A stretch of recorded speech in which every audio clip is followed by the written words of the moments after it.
Okay, so jumping back into Quixel here, in our original tutorial, what we did is we made predefined colors for the chief because, well, he's got a green set of armor, right? So that's what we did. But what if we wanted to make this customizable within Blender? What if we wanted to do it like a multiplayer Spartan sort of setup where you can change the color, the visor, and do all that? At the moment, we can't actually do that. So what I like to do is, because we've already got our values set for how saturated the colors need to be, what I like to do is, with the textures we've made, just go to anything that's got a color defined for it. So here, just for the base chief green, and we'll just take the saturation value out, right?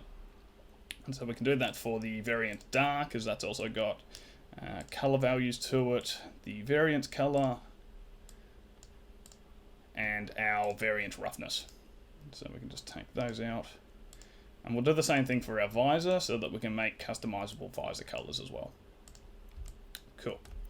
So what we have now is we have something that we can actually color within Blender. The only problem is that if we go ahead to color this, we'll actually affect the steel, the paint chips and edgeware, and the dirt. That will all be colored along with our coloring within Blender. And we don't want that because that just doesn't look right. So what we need to do is we need to set up something that allows us to mask out all of those details. But how do we do that? Because it seems like a bit of a manual process, right?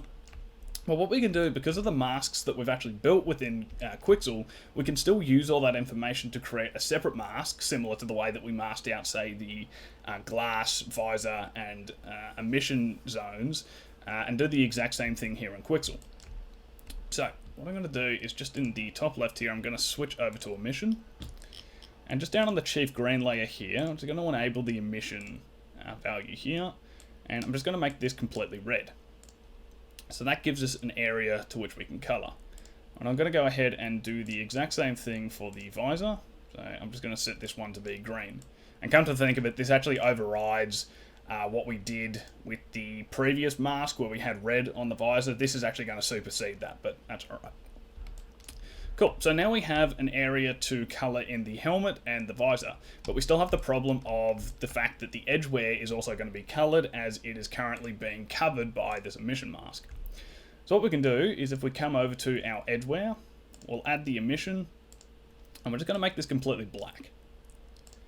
Right, so now we've masked out on this emission mask all the areas where the edgeware are, and we can do the exact same thing for the paint chips. So we'll just mask that out, and we'll do the same thing for the dirt. Just make that black, mask that out. Oops, and I need to enable it. Cool, so now what we have is a mask that is only going to color the areas that, once separated with a separate color node, the areas that are red and the areas that are green. If you wanted to, you could go ahead and change the black values on this, or say even the steel values, and use the exact same logic. You'd need to change the values, as the black won't actually be colored here. So you could change it to white and then have full customization over everything. But for all intents and purposes, this is going to be enough. So in our export over here, we're just going to go ahead and change this default setup that we made before. So we'll just go advanced here. I'm just going to add a map, and I'm just going to call this CC, so color control. We'll go emission R, emission G, and emission B. Let's close that out. And then we can just export this back to the exact same location. So if you do that, mind you, it will override the colored versions. So if you want to, you can go save it somewhere else. I'm not too worried about it. I'm just going to override it. And so I'm just going to load up a new version of Blender here. And we're just going to go ahead and do the same thing as we did last time. So I'll just bring in the model again. And you can see me set this up all over again, just to make sure that you guys also do the exact same things on your end to save any discrepancies. And so on HDRI, bring that in, go 2.5. Set my background to be transparent. Object, new. And so for the most part, this is going to be relatively the exact same setup, right? So yeah, we'll bring in our albedo. We'll get our control, set it to non-color, separate everything. Roughness, metalness. Get our normal map.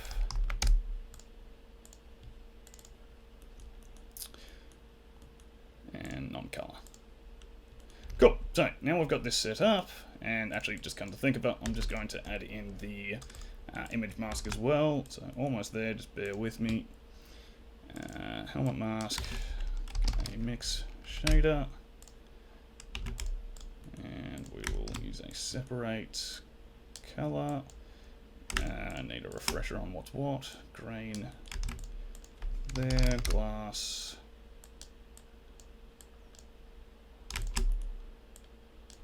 There, use our normal. I think I had 0.25. And then same thing, that goes there. Use an emission shader. And set my strength to 8. Alright, there we go. So now we've got exactly the same setup that we had last time, except we've got no color on everything. So what we want to do is in our helmet tutorial, albedo texture here, if we just go ahead and we get a mixed color node, plug that in, and if we set this to multiply, bring up our factor, what we can do now is we can actually go ahead and change the color of things. But you'll see we have that exact problem that I was talking about where, you know, everything's being colored. There's, you know, all the steel, the paint chips and everything. So we just go ahead and get a new image texture and we'll load in our CC map. All right. And I'm just going to duplicate this separate color.